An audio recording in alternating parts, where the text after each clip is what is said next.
Ever since revelations that the National Security Agency is mining vast amount of private data from American telephone and internet users, it has generated outrage by civil liberties groups and opponents of the Obama White House. The administration fired back by defending the program as a means to keep America safe. It was worth us doing. Now, some other folks may have a different assessment of that.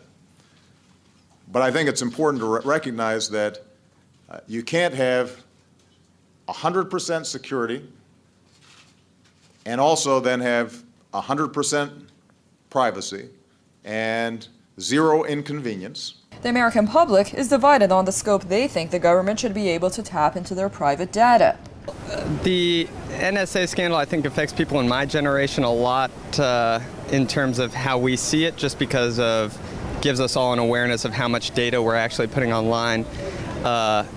Pictures and information about ourselves on Facebook or other social networks, and the idea that that might somehow be relevant to the government, I think, is scary to a lot of people my age. I feel like I'm entitled to have some privacy, but if I were doing sketchy things, I would expect the government to handle that to keep myself and other people protected.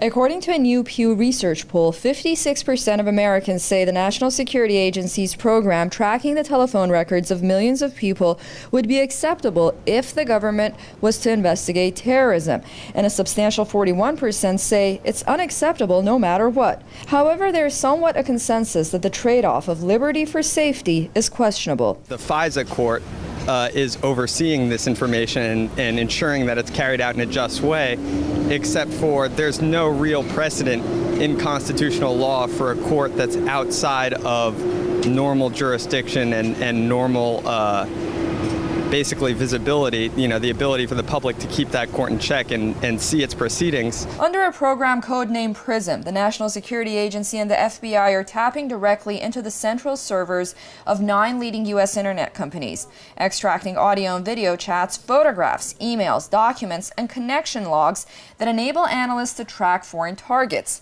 A mere 27% of Americans say they're following the news about the government collecting phone records closely, a relatively modest level of public interest. The American Civil Liberties Union and others have started to file lawsuits against the NSA and the Obama administration for violating the U.S. Constitution, notably the Fourth Amendment. Civil liberties groups have urged the American public to learn more about what they call our clandestine surveillance programs in a bid to uphold the rights to privacy. It's yet to be seen how long this debate will continue.